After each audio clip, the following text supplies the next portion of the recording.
mo, Mr. Kalinga? I'm Garth Talusig from the province of Kalinga po. Yes, Garth? Garth. How do you feel na nanalo ka dito sa Great One of the Universe Caballero?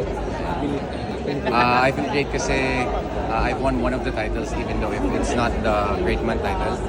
Since I'm still gonna compete internationally and gonna represent the Philippines. Okay, ang Pilipinas last year naging first prince, right?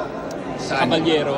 I think it's second Second, runner or third prince, I mean third prince. And I'm eyeing Ngayon to- sa laban mo ngayon sa ibang bansa, anong paghahanda ang gagawin?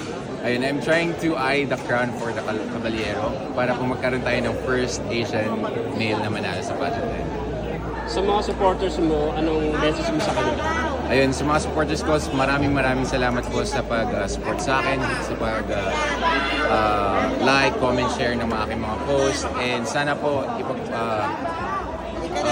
samahan niyo po ako sa aking journey sa Caballero Universal. So anong magiging paghahanda mo dito sa sa international? I think I'm gonna focus more on my Q&A so that I could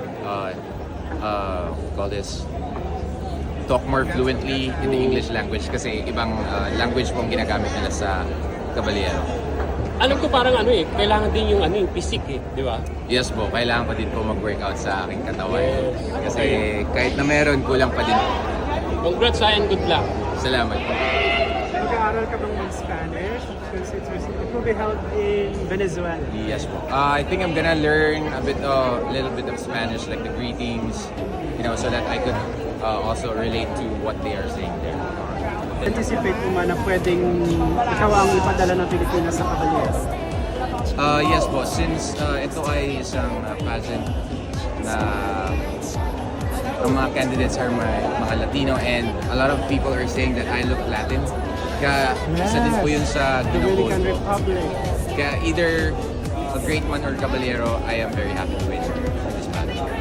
Sa mga hindi nakakakilala sa probinsya ng Kalinga, tell us what's special about your province.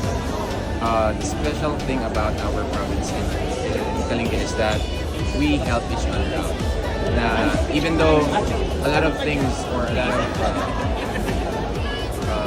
people are saying bad things about our province is that they don't know what's happening inside, na kung ando po sila, bayanihan po talaga nangyayari.